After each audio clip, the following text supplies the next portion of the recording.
বিবেক দিয়ে আপনারা সত্য এবং মিথ্যাকে আলাদা করুন। যে ছাত্র রাজনীতির কারণে মানুষ হত্যা করতে হয়, যে ছাত্র রাজনীতির কারণে মায়ের বুক খালি হইতে হয়, ভাইয়ের বোনের বুক খালি হইতে হয়, সেই ছাত্র রাজনীতি আমরাও চাই। সভাপতি তার সেক্রেটারিকে বলে দিচ্ছেন যে শিবিরের উপর দায় দিয়ে দাও। সত্য এবং মিথ্যাকে কখনো একসাথে মিশিয়ে ফেলবেন না।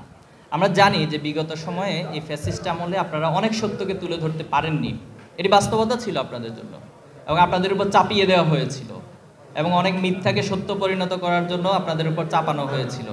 আমরা আশা করব 5ই আগস্ট পরবর্তী এই বাংলাদেশে আপনারা সত্যকে সত্য হিসেবে প্রচার করবেন। তিনি যেই হন, তিনি যত বড় ব্যক্তিত্ব হন না কেন, যত বড় প্রভাবশালী হন না কেন, সত্যকে প্রকাশের ক্ষেত্রে, প্রচারের ক্ষেত্রে আপনারা কোনো কার্পণ্য করবেন না। অবশ্যই ছাত্র রাজনীতি থাকতে হবে, কিন্তু সেটা সুস্থ ধারার এবং গঠনমূলক। আমি এই কথাটা বলেছি, আবারও বলছি, গঠনমূলক হবে, মেধার চর্চা হবে। যেটা আপনি বৈশ্বিক যে অন্যান্য অপরাপর দেশগুলো আছে, সেই ছাত্র রাজনীতি স্টাডি করুন।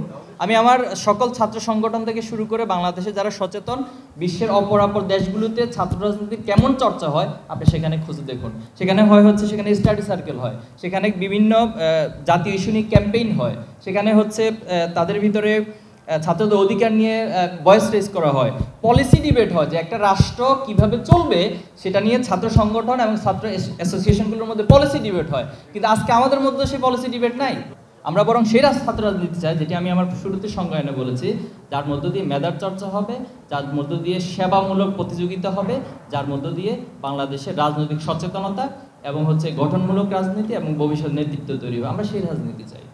এই হামলা অথবা ঐক্য বিনষ্টের বিষয়ে কারা দায়ী?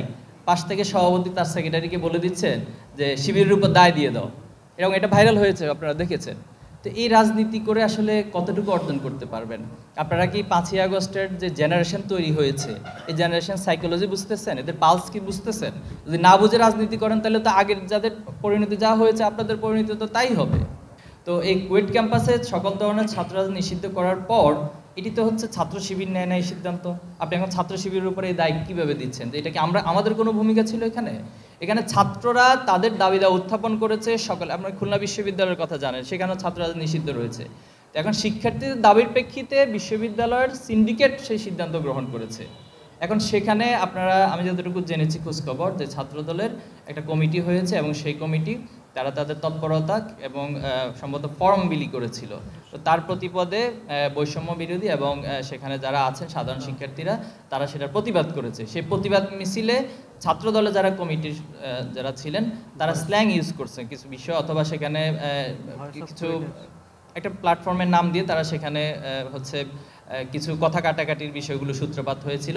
তার প্রেক্ষিতে তারা বের হয়ে এসে বহিরাগত, এবং সেটাও আপনাদের কাছে আমরা ভিডিও ফুটেজে আপনাদের মাধ্যমে দেখেছি যে যুবদল সহ সেখানকার স্থানীয় সম্ভবত ছাত্রলীগ বা যুবলীগ তারাও সম্পৃক্ত হয়েছে।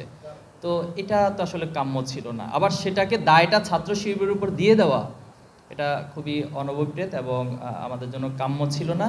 তো আমরা আশা করব সবার মধ্যে সংশোধনের মনোভাব আসবে এবং সংশোধিত হয়ে আসবেন। 5ই আগস্টের পরবর্তী যে বাংলাদেশ সবার প্রত্যাশিত, সেই প্রত্যাশিত বাংলাদেশের দিকে সবাই অগ্রসর হবেন, এটা প্রত্যাশা রাখবো।